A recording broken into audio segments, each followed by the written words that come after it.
Plane तैयार थे, जैसे दुश्मनों की सांसें गिन रहे हों। स्केल्प क्रूज मिसाइल, हैमर बम और हमारे कामिकाज़े ड्रोन भी तैयार थे। पिछले 12 दिनों से एक सीक्रेट कंट्रोल रूम में एनएसए अजित डोभाल की निगरानी में देश के सबसे घातक दिमाग मिशन बना रहे थे। एकदम चुपचाप मगर जानलेवा। टारगेट थे पीओके और पाकिस्तान के आतंकी अड्डे।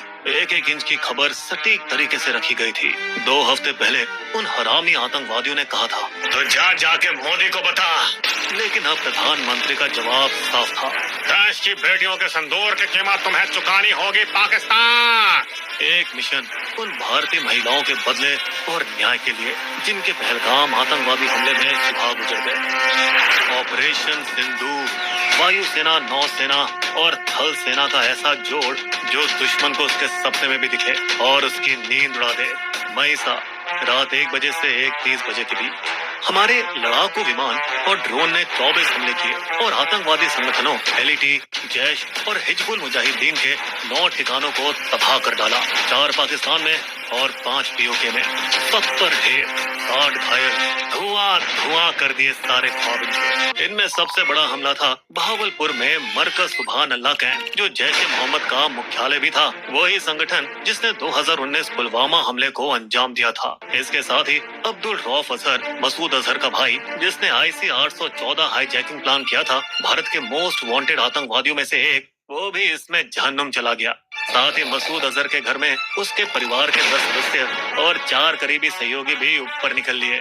फिर एलईटी मुख्यालय मुरीद के, जहां 26/11 मुंबई हमले के दोषी अजमल कसाब और डेविड हेडली की ट्रेनिंग हुई थी, वो भी नस्तनाबूद कर दिए गए। मुजफ्फराबाद पीओके में शवाइदल्ला कैंप, एक एलईटी ट्रेनिंग सेंटर जिनका पहलगाम हमले और 2024 में पहले के सोनमर्ग और गुलमर्ग हमलों में हाथ था, तबाह कर दिए गए। इसके साथ ही साथ ध्वस्त हो गया मरकज अब्बास, जो कि एलओसी से 13 किलोमीटर दूर था। इस एलईटी कैंप में फिदाइन सुसाइड बॉम्बर्स को ट्रेनिंग दी जाती थी।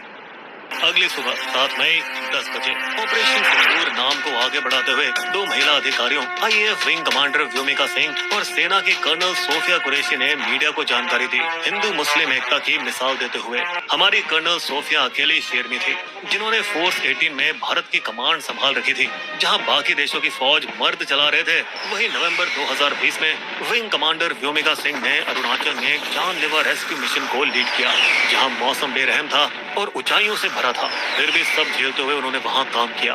दोस्तों, आपको बता दें, उरी के बाद 12 दिन में स्ट्राइक हुई थी। पुलवामा के बाद भी 12 दिन में बालाकोट को उड़ाया गया था और अब पहलगाम के 14 दिन बाद आया ऑपरेशन सिंदूर, अब तक की सबसे बड़ी और घातक स्ट्राइक। दोस्तों, पाकिस्तान बौखला गया है। तो उसके इंटरनेट के जोकरों ने अफवाह उड़ाई है, राफेल गिरा दिया, इंडियन आर्मी बेस तबाह हो गया। पर दोस्तों, पीआईबी ने 2-2 कह दिया है, सब फर्जी है, झूठ का पुलिंदा है। और अटैक के सिर्फ 1 घंटे बाद ही पाक आर्मी ने एलओसी पार से कायराना बमबारी शुरू कर दी, जिसमें उनकी बौखलाहट नजर आ गई। दुर्भाग्य से बॉर्डर के गांव में 15 मासूम भारतीय मारे गए, जिनमें 4 छोटे छोटे बच्चे भी थे और एक जवान भी शहीद हुआ। तो कहीं ना कहीं ऑपरेशन की कीमत दोस्तों हमें भी चुकानी पड़ी।